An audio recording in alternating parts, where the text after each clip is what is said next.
It's time for another Dice Tower review with Zee Garcia.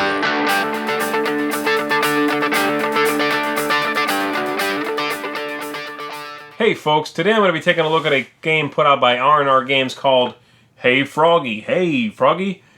It's a very attractive package. As you can see, is the game in it any good? Let's find out. I'm going to give you an overview and then I'll tell you what I think of this one. Here we go.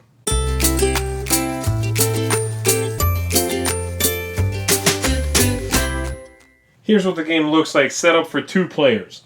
The objective of the game is to get your scoring marker here all the way around the track and to the center where it says winner.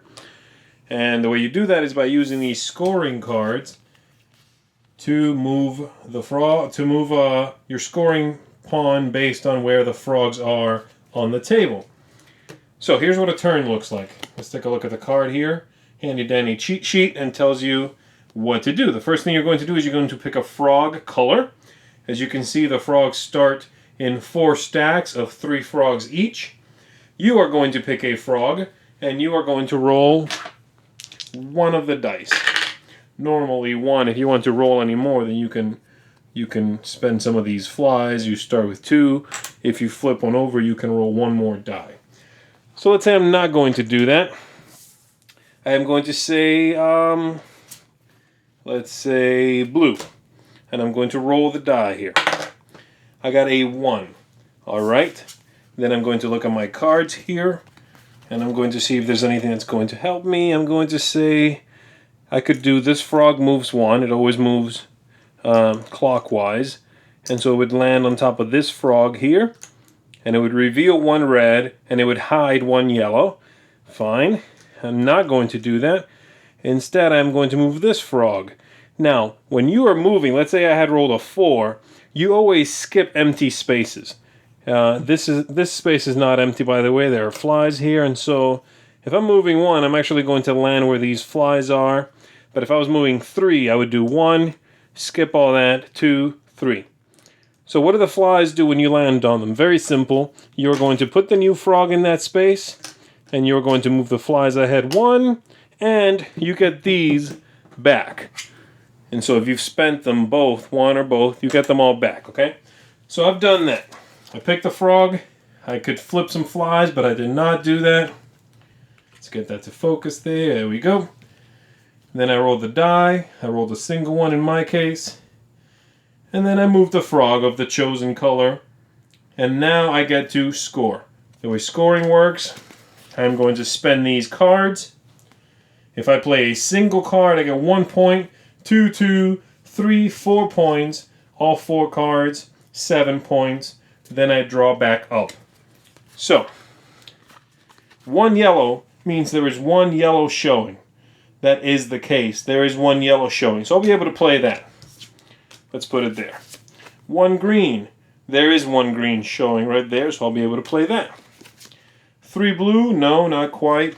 And 0 green, obviously not. So I played 2 cards. That's 2 points. I would move 2, and I draw 2 replacements into my hand. That's it. And then the next player would go. They would do the same thing.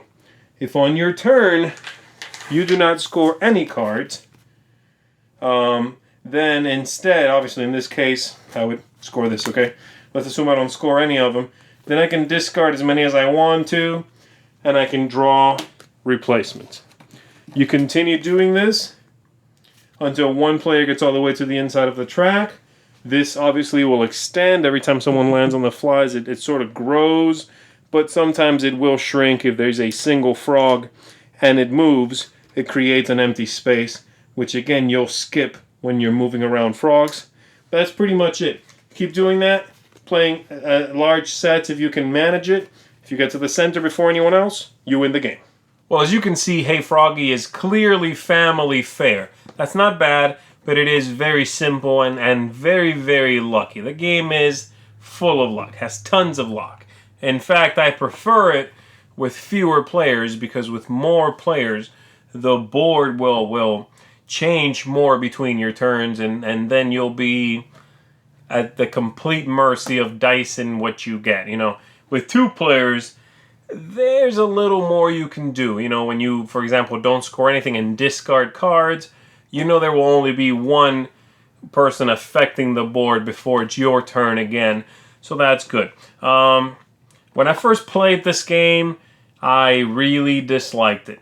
I think I might have gone into it with the wrong expectation. It just did not work for me. And I played with more players the first time. I've played it a few times since then. I've played with 2 players, which I like much better. And I was in the right mind frame to play it at that point. I knew what it was going to be. I knew it would be roll dice and hope you have what you need, you know. And so it worked a lot better on the follow-up plays. If you like the theme, if you like the simple card play, the rolling the dice, then I would not hesitate to recommend this game. You know, definitely a game you want to play perhaps with kids, because I don't think I don't think it'll hold the interest of gamers. You know, I don't think even people who are breaking into gaming, this is not one that I think is going to hold your interest. So save this one for, you know, for the kids or mom and dad playing with the kids. You know, a couple of complaints I have to mention. The quality of the game components is pretty bad. The cards are very thin, they're not attractive, and the biggest issue I have with it is those frogs. The frogs are the kind that when you... They are the ones that come designed for you to flick, and so if they're standing on a flat surface, you do this thing to them and they do that. But they don't do that in the game. I'm not sure why they did these frogs. I mean, I'm pretty sure why they did it. They're probably cheap and they had a bunch of them, but they don't stack well. You can't read the side of a stack well, and you need to know what's under the top ones. So I wish they would have done, just discs with a sticker on there would have been better if I can read the color of the disc from the side. As it is, the component quality is pretty bad, but the game is a worthy little game, a nice family filler. So if that's what you're looking for, and you're okay with the components, you're okay with the look of the game, then check this one out. Hey Froggy, not bad. Thanks so much for watching the Dice Tower videos. Find more great videos and reviews, as well as our top-rated audio podcast at Dicetower.com. You can also find other great shows at DicetowerNetwork.com. I'm Eric Summerer, and you've been watching The Dice Tower. The Dice Tower is sponsored by Cool Stuff Inc., where you can find great games for great prices. Cool stuff in stock. Check them out at CoolStuffInc.com.